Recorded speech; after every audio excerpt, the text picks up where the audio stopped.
Got an update on the renovation. Finally got all the tongue and groove paneling up on the walls. This took a really long time, a lot longer than I thought it would, but it's all up.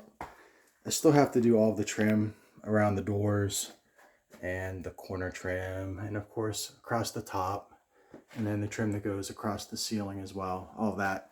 But the hardest part of the whole cosmetic part of this job is done, and that was all this wood, because each one of these has to be stained individually and then put polyurethane on individually, flat on a table, and then mounted up on the side. So lots of sanding, lots of staining, and patient kind of work, which was very tiresome, but it's done. And that's the door that goes into the shop.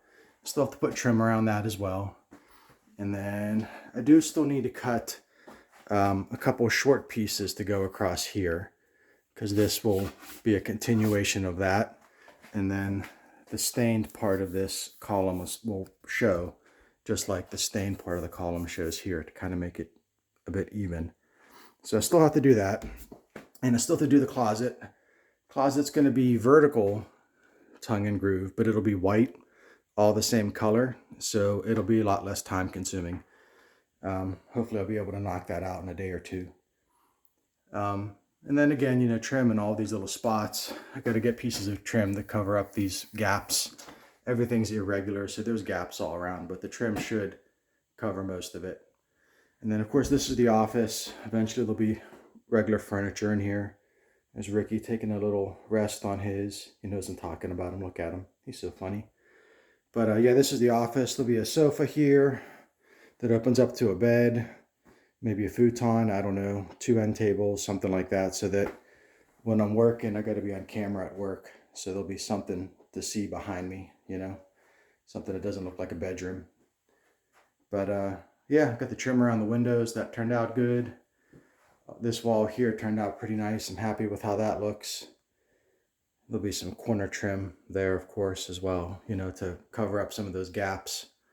But it's coming along pretty good. The hardest part's over now. The rest is going to be smooth sailing. So next steps, get all the trim around the tops, trim on the ceiling to cover up those gaps, trim in all the corners, all of that kind of stuff. Closet, those little pieces that are going to go across here that'll be colored.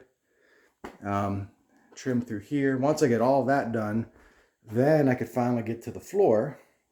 And the floor is going to be the same stuff that I got going into the hallway and through here and into the kitchen area. So that same kind of laminate stuff. Hopefully I can get it, or get something that's very close to it, to bring through here. And then I'm just going to carry that into the bathroom. When you go up on the step where that chair is, that's where the toilet's going to be. When you go up on that step, that wooden part there, I may tile that, or I may just bring the floor up over it, I'd like to get a toilet in here sooner. This whole thing here, this may not happen until next year. I don't know. We'll see how long all the rest of this takes. But that tiling, that shower, I've never done that before. So there's going to be a lot of mistakes made figuring that out. So that's why I'm just going to wait until, I don't know, maybe in the fall or something. Who knows? But anyways, yeah, flooring. And then that same floor will come all the way around through here, go into the closet and come across. Once the flooring is down, then I could do the baseboards. And really at that point then, he wants to play, he's bored. Once I do that, then this is basically all set. So that'll be a nice thing. But yeah, so there we go. I've got to give him some entertainment here. He wants to go out and play a little bit. Come on, Ricky, go. We'll let you out. He wants to go out. I'll let him out. Go get some birds. There he goes. Yeah, and this is eventually someday will be a back porch. This could be years away before I get to this. But that's the plan, is that you'll have a separate back entrance to a screened-in porch. And then, I can't see my camper's in the way, but over to the right there someday, 10 years from now, there might be a garage over there or something. But it'll be a whole separate section here, like a little separate entranceway, an apartment or whatever. That door is an exterior door, so when that's closed, whatever heat and air conditioning you have here is a separate climate. And it's real quiet and everything when you close that door. So it's almost like if I ever sell this place at some point, this could be like a mother-in-law suite or some teenage kids' little apartment or whatever. Anyways, long video to tell you that I got all the paneling up. And that's good. So there you go. Bye.